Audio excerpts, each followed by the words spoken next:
Boa tarde, gente maravilhosa. Fabizinha tá aqui com mais uma daquelas nossas séries de programas de assuntos mais polêmicos, porém necessários para a nossa vida. Hoje a gente vai falar, meus amores, sobre a nossa infância, sobre as nossas crenças, sobre tudo que a gente adquire para formar este adulto que cá estamos hoje, não é mesmo? E aí, às vezes a gente chega numa certa idade, principalmente ali pertinho do nosso retorno de Saturno, a gente começa a questionar muitas coisas sobre a nossa vida, sabia? Uma dessas coisas é quem eu sou, o que eu estou fazendo aqui, quais são as faltas que eu sinto, por que isso me dói, o que eu espero do outro, qual é o papel do outro na minha vida, qual a relevância que as relações têm. E aí a gente começa a criar ou a compreender que a gente tem algumas codependências emocionais. Isso pode estar muito ligado às faltas, né? A escassez sobre afeto, sobre atenção, sobre às vezes até chegar mais junto ali mesmo e correr ali com a gente. Pois é, isso pode ter muita relação sim com a nossa infância, né? E quando a gente está falando deste assunto, a gente está falando do assunto do nosso fundo do céu, que a gente chama na astrologia do nosso mapa astral natal, tá bom? Nosso fundo do céu é a nossa casa 4. Imagina que o mapa é isso aqui, ó. É uma esfera, né? Um círculo. E este mapa tem um topo e ele tem um fundo. Este fundo do céu é a nossa casa 4. É oficialmente regida pela Lua, que fala já da ancestralidade. Óbvio que você vai olhar o teu mapa astral, ali pode não estar a Lua ali, mas pode ter, sei lá, pode ter um signo de água, de fogo, qualquer signo que seja, e olhe quais são os planetas que estão ali naquela casa também. É importante para você compreender quais são as interferências que esses planetas fazem com outros planetas, para a gente entender onde está o desafio dessa sensação, desse sentimento e da tua bagagem inteira emocional. Quando a gente fala de fundo do céu, a gente fala de nossa relação com a nossa mãe, já que a Lua é a regente da casa oficial, a gente está falando sobre nossa mãe, sobre o maternar. A gente está falando, se não foi a mãe, pode ser a falta da mãe, pode ter a substituição da mãe por alguém. Aí cada personagem que somos nós, temos que entender quem é esta pessoa que maternou a gente, tá bom? Mas a gente vai falar do afeto, da nutrição que a gente recebeu ou que a gente não recebeu. Por algumas vezes, eu sempre falo isso aqui e é importante ressaltar que os nossos pais, eles deram pra gente o que eles tinham de melhor.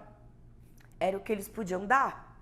Então, a gente hoje, sendo por algo mais delicado, sendo algo que foi muito bom, a gente precisa compreender essa nossa relação com isso que a gente recebeu para que a nossa vida melhore. Isso quer dizer, Fabi, que eu vou ter que conviver com pais ou mães narcisistas ou tóxicos? Não. Meu amor, pode ser quem for no mundo. Tá te fazendo mal, não precisa conviver. O ideal, inclusive, é que a gente veja só no Natal, sabe aquela coisa? Para dar um beijo, ó, obrigado, foi ótimo.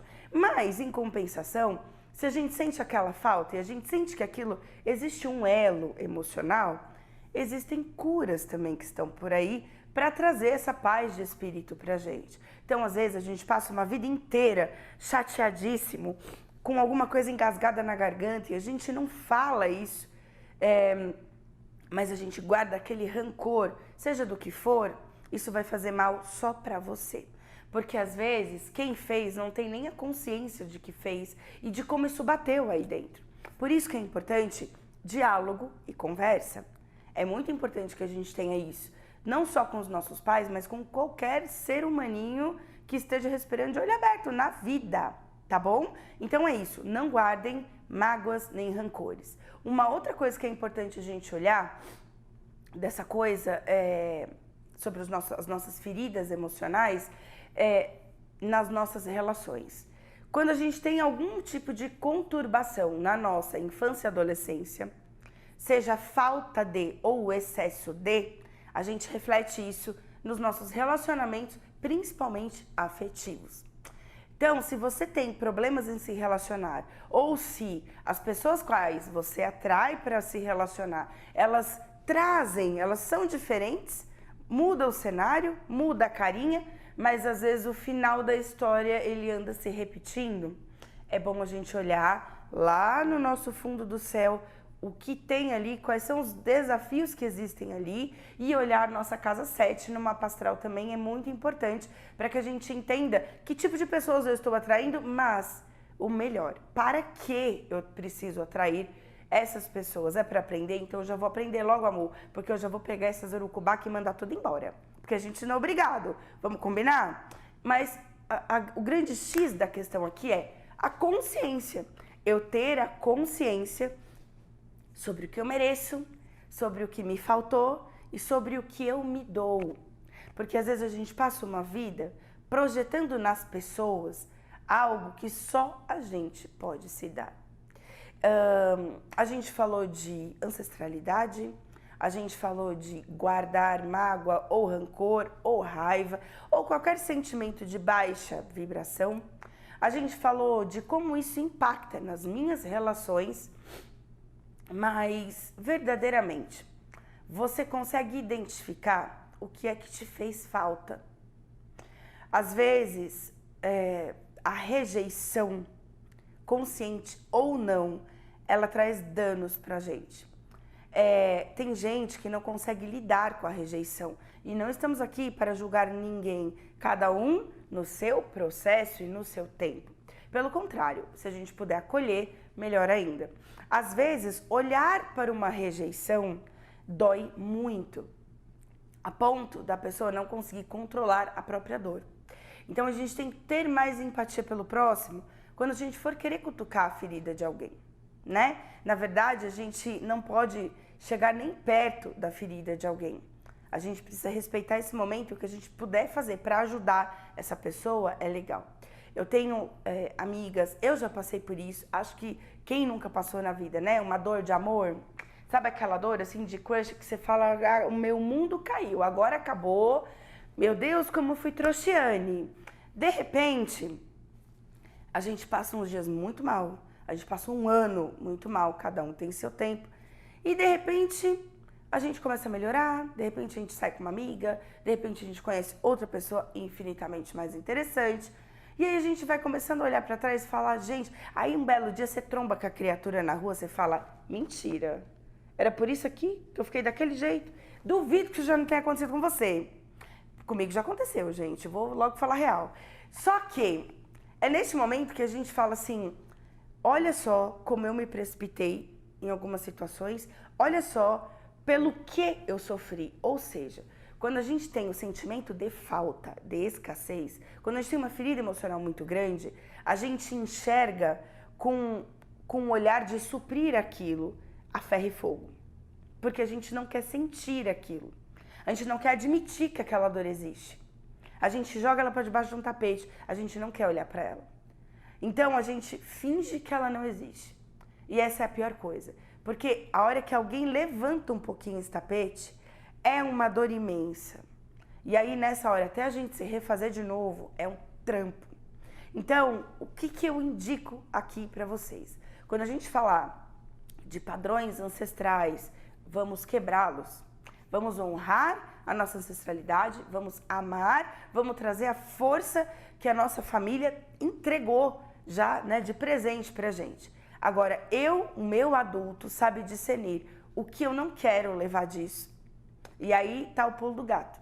Porque tem muita coisa que a gente verdadeiramente veio para quebrar e não para continuar essa linhagem. Neste sentido, tá? Ponto número 2, toda vez nas minhas relações do dia a dia, seja com quem for, não precisa ser só crush, tá? Eu preciso começar a entender o que é que eu espero das pessoas e o porquê que eu espero delas tanto. Cada um dá o que tem. E às vezes a nossa régua de expectativa ela fica muito alta, principalmente em relação às outras pessoas.